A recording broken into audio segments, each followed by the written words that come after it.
Elijah Brooks and Kelsey Blair were the picture of perfection. Young, attractive, and madly in love. Their wedding was a dream, their honeymoon a fairy tale. But within 48 hours, that dream turned into a nightmare when Kelsey was found brutally murdered in a remote cabin, and all eyes turned to the man who had vowed to protect her forever. What happened behind those closed doors shocked even the most seasoned investigators. Kelsey Hartman had always been the kind of person who made everyone feel like they were the center of the world. She was radiant, full of energy, and her love for storytelling through travel had earned her a growing online following. At 27, she had already backpacked through Europe, vlogged her way across Asia, and captured sunsets in South America. Her blog, Wander with Kelsey, was more than just pictures and posts. It was her life's passion. When she met Elijah Brooks, a 31-year-old software engineer, at a hiking event in Bend, Oregon, it felt like fate had stepped in. He wasn't flashy or overly charming, but there was a quiet steadiness about him. He was calm, where Kelsey was chaotic, measured where she was spontaneous. Their differences drew them together. Within a year, they moved in together. Within 2, he proposed during a weekend trip to Glacier National Park, and she said yes with tears in her eyes. The wedding was planned meticulously, but kept intimate. Kelsey didn't want extravagance, she wanted sincerity. They chose a remote lakeside resort in Montana as their wedding venue. It was quiet, surrounded by pine trees, and had a tranquil view of the water. A place where the world felt still. Only 30 people were invited: family, close friends, and a few colleagues. The ceremony was heartfelt, simple, and beautiful. Kelsey wore a flowing lace gown, barefoot on the grassy edge of the lake. Elijah looked sharp in a gray tailored suit. They wrote their own vows, exchanged promises beneath a wooden arch draped in wildflowers, and kissed as the sun set behind the trees. There were tears, laughter, and the kind of joy that only seemed possible in fairy tales. The reception was just as modest. A few string lights, a fire pit, and local catering made it feel more like a family gathering than a formal event. Guests danced, toasted to love, and took candid photos with disposable cameras scattered on the tables. That night, Kelsey and Elijah disappeared into their private cabin, nestled deeper in the woods, away from the other guests. It was the perfect setting for a romantic first night as husband and wife. The next morning they were gone. No one thought much of it at first. They had told people they planned to start their honeymoon immediately after the wedding. No delays, no big announcements, just a quiet road trip through the mountains. Everyone assumed they were off exploring, disconnected from the world, enjoying their first days of marriage in peace. For the first 2 days, Kelsey's social media stayed silent, which was rare for her but not alarming. She had posted just before the wedding and promised to unplug and live in the moment for a few days. But by day 4, unease started creeping in. Kelsey's mom texted her, no reply. Her sister called, left a voicemail, still nothing. When Elijah finally surfaced, he was already back in Oregon, alone. He told Kelsey's parents that she had decided to go off the grid for a solo writing project, something about finding herself in the mountains. He claimed she dropped him off at the airport and planned to camp alone for a week or 2. But it didn't sound like her at all. Kelsey had never traveled solo without announcing it online. She always left breadcrumbs, even when she wanted privacy. She always stayed in touch, and she certainly wouldn't leave her husband behind just days after marrying him. Her parents called the police in Montana and reported her missing. The local sheriff's department launched a preliminary search, but with no clear direction and no signs of struggle, there wasn't much to go on. That changed when officers visited the lakeside resort. The cabin where the couple stayed was locked, but undisturbed. When it was opened, everything inside seemed normal, until they noticed the rug. Large, heavy, and awkwardly rolled, it sat near the fireplace as if someone had been in the middle of moving it and changed their mind. When officers moved it aside, what they found shifted everything. A massive, dried blood stain soaked into the hardwood floor stared back at them. It was clear something terrible had happened, and suddenly the newlywed dream turned into something far more sinister. When detectives discovered the blood stain beneath the rug inside the couple's honeymoon cabin, the entire atmosphere of the investigation changed. Until that moment, there had been hope, faint but present, that Kelsey Hartman was simply off-grid, perhaps chasing some creative muse or exploring one of her spontaneous passions. But blood, especially that much, left little room for optimistic thinking. The stain was deep, dark, and spread across the wooden floor in uneven patches, as though someone had attempted to clean it but gave up halfway through. It was partially dried, with tiny flecks of fabric embedded in it, and the underside of the rug was soaked as well. The sight chilled the officers on the scene. Samples were collected and rushed to the lab for DNA testing. Though no body had been found, there was enough blood present to raise serious concerns about whether Kelsey could still be alive. The forensic team combed through the rest of the cabin, finding smudges of what appeared to be blood on a closet handle and a faint trail leading to the back door. Outside, tire marks were discovered in the gravel driveway, despite Elijah's claim that they had only used the vehicle once during their stay. The tracks appeared fresh, pressed into the earth and curving sharply toward the forest road. Investigators followed them, but the trail eventually disappeared into dense underbrush and mud, swallowed by the landscape. Meanwhile, Elijah Brooks was still in Oregon.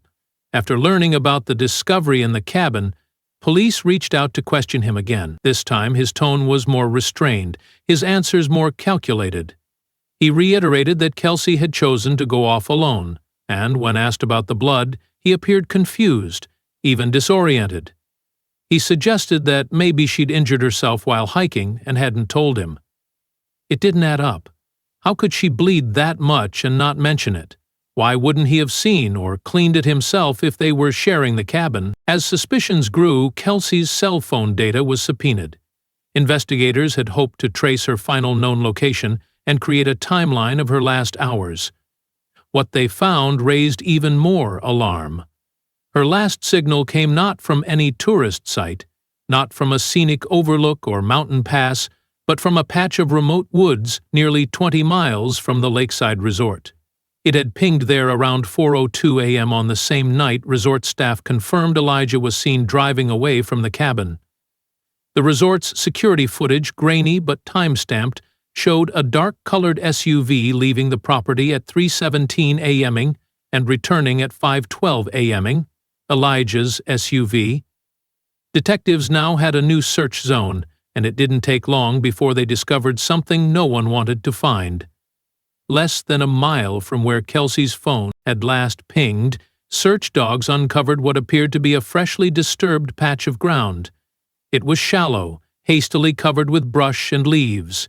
Beneath the surface, partially wrapped in a tarp and covered in soil, was the body of a young woman, wearing what appeared to be a white cotton tank top and hiking pants. Her body bore signs of significant trauma, particularly to the head. Bruises covered her arms and legs. One hand was clenched tightly, as if she had died mid-struggle. Her wedding ring was missing. The medical examiner quickly confirmed the identity. It was Kelsey Hartman. The cause of death was blunt force trauma to the skull, likely from a heavy object. There were no defensive wounds on her hands, leading investigators to believe she was either caught off guard or attacked while asleep. Time of death was estimated to be between 3 and 4 a.m. on the night she went missing. That placed Elijah directly in the window of opportunity. His trip away from the cabin during those early morning hours now looked undeniably suspicious. Authorities wasted no time. Elijah Brooks was arrested the following day at his home in Oregon. His initial reaction to the news was emotionless. There were no tears, no outrage, just a quiet, blank stare. During the police interrogation, he answered questions calmly, almost too calmly, never showing signs of nervousness or remorse. He denied having anything to do with his wife's death. He claimed he'd gone for a late-night drive to clear his head and hadn't seen Kelsey since she dropped him at the airport. Yet the evidence, from the bloody rug to the GPS signals and camera footage, told a very different story. And still, the motive remained hidden, buried deeper than the grave Kelsey had been left in. As Elijah Brooks sat behind bars awaiting formal charges, investigators began the deeper, more meticulous part of the case, understanding the motive. Why would a man, only hours into his marriage, murder the woman he had vowed to spend forever with? Everyone who knew Kelsey described her as vibrant and full of life, someone who wouldn't have entered a relationship unless she felt safe and deeply loved. Her blog followers mourned her loss with disbelief. Her friends held vigils and shared memories, each more heartfelt than the last. But behind those stories, the question lingered like smoke after a fire. What had really happened between Kelsey and Elijah behind closed doors? Digging into Elijah's background revealed a version of him few people had seen. On the surface, he was well-educated, employed, and generally polite, an introvert with a calm demeanor. But beneath that exterior was a man with a history of tightly controlled emotions and a pattern of passive-aggressive behavior in past relationships. A former girlfriend from his college days agreed to speak anonymously with detectives. She described Elijah as distant, emotionally detached, and prone to silent anger. He never raised his voice, she said, but when upset he would simply shut down, sometimes for days. The relationship had ended when she caught him tracking her messages without her consent, a behavior he denied even when confronted. More alarming was a series of financial documents that suggested Elijah had been hiding things from Kelsey. Although they shared a joint account opened shortly before the wedding, Elijah had several undisclosed credit cards and had recently moved large sums of money into a private investment account. Investigators found that Elijah had taken out a life insurance policy on Kelsey 2 months before their wedding, worth $750,000. Kelsey had signed the documents, apparently unaware of the full details. She likely believed it was just standard procedure for married couples, part of the legal paperwork Elijah had insisted they handle like responsible adults. When confronted with this information, Elijah remained silent. He refused to comment on the policy and declined to answer any questions about financial planning. Prosecutors, however, saw it as a potential motive, financial gain cloaked in romance. He stood to receive a substantial payout, and if he had managed to make it look like an accident or disappearance, it would have been almost perfect. Almost. The search of Elijah's Oregon home also turned up disturbing items. Inside his garage, police found a duffel bag containing a blood-stained hammer, several rolls of duct tape, disposable gloves, and a hunting knife. Forensics matched the blood on the hammer to Kelsey's DNA. More troubling was the discovery of a hidden compartment in his bedroom closet, where officers found a tablet with deleted files recovered from the hard drive. The files contained disturbing entries. A private journal of sorts, written in a cold, analytical tone. Some entries appeared to detail frustrations about the relationship, citing Kelsey's need for attention and her obsessive sharing of our private life online. One entry simply read, "She won't stop. She doesn't see me. She never will. There's only one way to end this story." It became increasingly clear that Elijah's outward calm masked deeper instability. While he had never shown overt violence before, his resentment had been building in silence, and Kelsey may never have seen the danger coming. Their relationship, viewed by outsiders as balanced and loving, was in truth lopsided, with Elijah struggling to cope with Kelsey's independent spirit and public-facing lifestyle. In the days leading up to the wedding, there had been no red flags, no arguments reported, no suspicious behavior captured on camera. Yet, the night she was killed, something in Elijah snapped. Or perhaps, more disturbingly, something he had been planning finally unfolded. Despite the mountain of circumstantial evidence, Elijah maintained his innocence. He claimed the hammer was from a past DIY project, and that he had no idea how Kelsey's blood got on it. His defense attorneys hinted at the possibility of another assailant, someone who may have followed the couple to their remote cabin. But no evidence supported that theory. No one else had entered or exited the cabin that night. No strangers had been seen on the property. The horror appeared to be born from within the marriage itself, just hours old, yet already fatal. The trial of Elijah Brooks began 6 months after his arrest, capturing national attention as media outlets swarmed the courthouse and live-streamed every moment of the proceedings. Reporters camped outside the courtroom, while tabloids and true crime podcasts speculated endlessly about what had really happened during the couple's brief honeymoon. Inside the courtroom, the atmosphere was tense and cold. Elijah sat silently between his two attorneys, expressionless and stoic, wearing a crisp suit that looked deliberately chosen to contrast the brutality of the crime he was accused of. Across the room, Kelsey's parents, friends, and supporters wore pins bearing her photograph, a smiling portrait from her wedding day, frozen in time just before everything collapsed.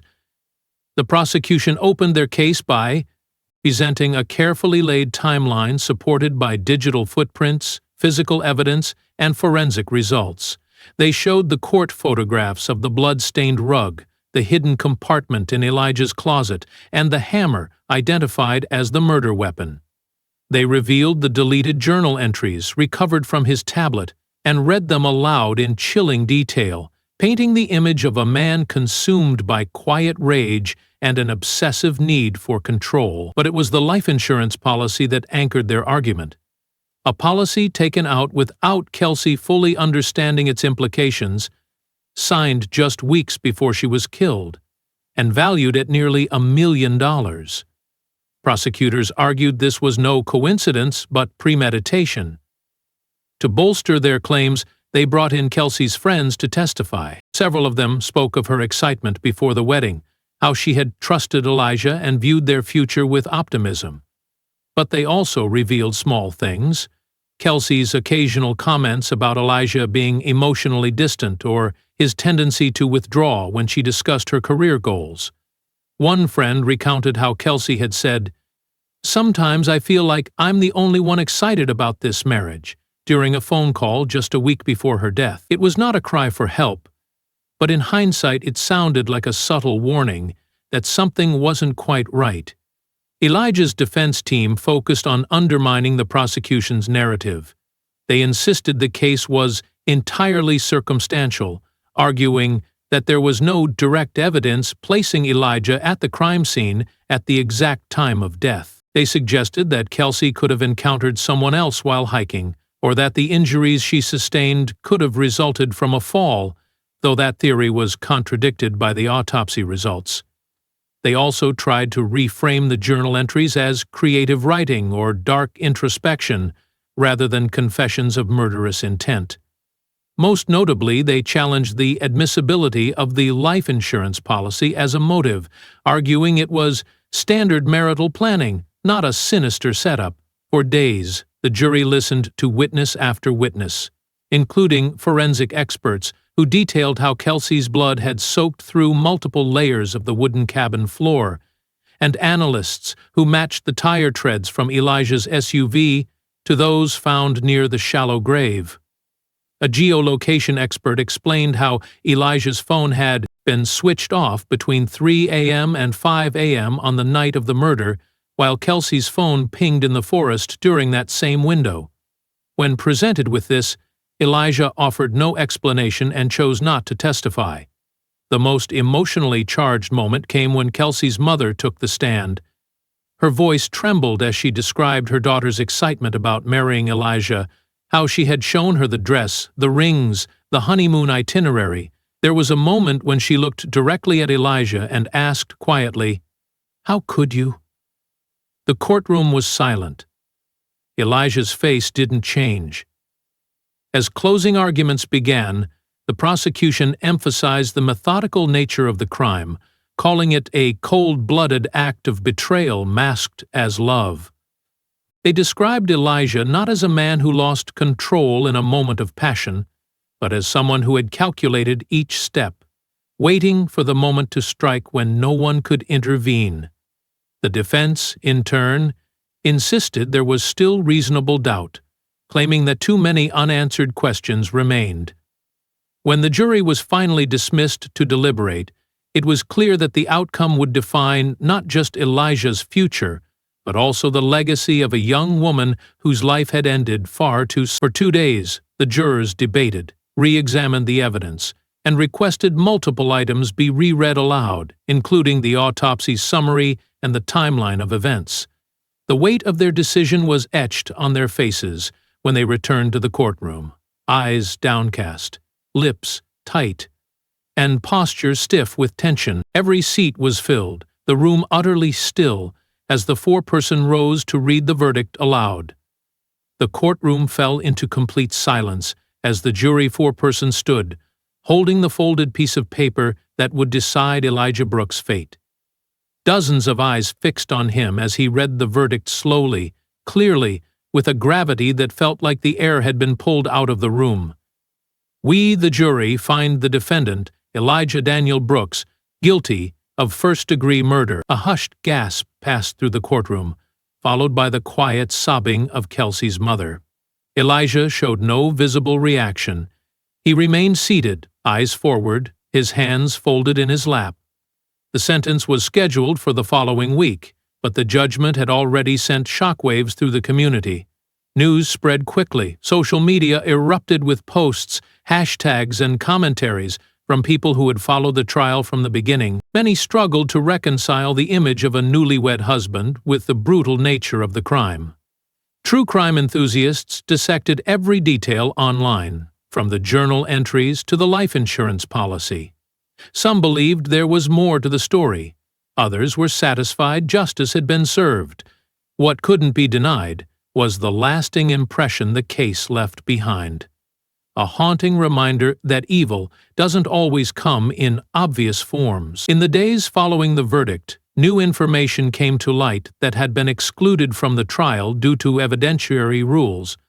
One such revelation was a set of text messages between Elijah and an unidentified woman saved only by initials, RMG. On his encrypted messaging app, the messages suggested a relationship that extended several months before Elijah's wedding. They hinted at late-night visits, coded conversations, and vague references to starting over once everything was handled. Investigators had found the thread, but were unable to positively identify RG or verify if she played a role in Kelsey's death. Still, it added another layer of darkness to an already grim story. The sentencing hearing was brief. The prosecution pushed for the maximum penalty, life in prison without the possibility of parole. The judge, referencing the premeditation and the extreme betrayal of trust, agreed. Elijah was sentenced to life behind bars. As he was led out of the courtroom in handcuffs, still silent and expressionless, the sense of finality hit those in attendance like a cold wind. There was no closure that could bring Kelsey back, but her family took some comfort knowing the man who ended her life would never harm another person again. Kelsey's family launched a foundation in her name just weeks after the sentencing.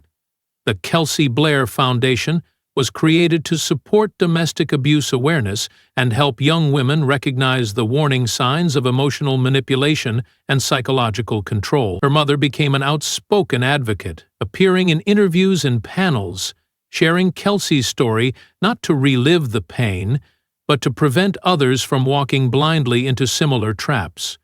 She often spoke about how there had been no bruises, no screaming matches, just small signs, subtle red flags no one paid enough attention to.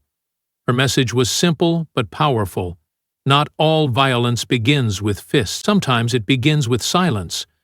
Back in the small cabin where the murder took place, the property was eventually sold. The new owners were fully aware of its history, but bought it anyway, determined to rebuild and bring peace back to a place once filled with horror. The cabin was renovated, repainted, and stripped of all remnants of the crime. But the whispers never fully left. Locals often avoided the area. Hikers said the trail felt different, too quiet, too still. Some believed Kelsey's spirit lingered, not in anger, but as a warning. Years later, true crime documentaries continued to revisit the case. Interviews with detectives, legal experts, and Kelsey's family painted a full picture of how deception can wear the mask of love, and how even the happiest beginnings can hide the darkest intentions. Viewers would often pause on her wedding photos, Kelsey's beaming smile, her white dress glowing in the afternoon sun, never imagining it was taken just hours before her death. Elijah Brooks now lives in a maximum security facility where he remains isolated and rarely speaks.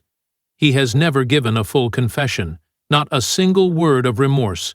He has declined all interview requests, and perhaps that silence, the same quiet presence that once made him seem safe, remains his most chilling legacy of all.